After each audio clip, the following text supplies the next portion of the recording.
मेरे papa mummy से बहुत प्यार करते थे, पर मम्मी को देखकर ऐसा लगता था कि वह पापा से खुश नहीं थी।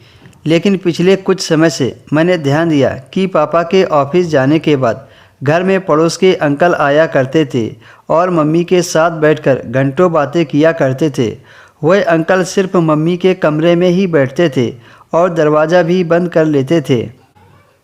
एक बार मैं किचन में पानी पीने गई तो मम्मी के कमरे से अजीब सी आवाज़ें आ रही थी कि जो मज़ा तुम्हारे पति नहीं दे पाते वह मज़ा हम तुमको देंगे। इसी प्रकार की आवाज़ें आती थी। मैं दरवाज़ा भी नहीं खटखटा सकती थी कि कहीं मम्मी डांटे ना। बस कमरे के बाहर खड़ी ये सब सुन रही थी।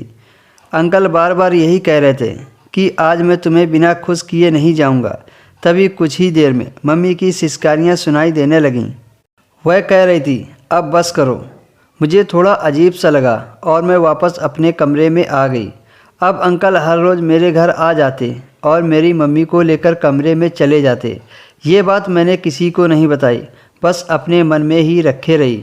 फिर मैंने एक दिन सोचा कि आखिर अंकल मेरी माँ के साथ क्या करते हैं जिससे मेरी मम्मी अजीब सी आवाज़ें करती हैं। उस कमरे के दरवाजे में एक छोटा सा छेद था। मैंने ठान लिया कि आज मैं पता लगाकर ही रहूँगी।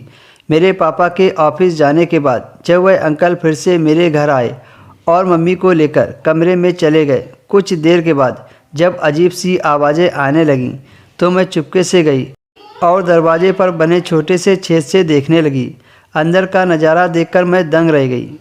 मेरी आंखें फटी की फटी रह गईं। मेरी मम्मी अंकल का पूरा साथ दे रही थी। वो अंकल के नीचे थी और अंकल ऊपर से ज़ोर ज़ोर से मम्मी के पैर दबा रहे थे। अब मैं ये सोच में पड़ गई कि आखिर मम्मी अंकल से ही पैर क्यों दबाती थी। एक दिन मैंने मम्मी से पूछा कि आप अंकल से पैर क्यों दबाती हो। मम्मी बोली, वो मेरा पहले वाला पति है।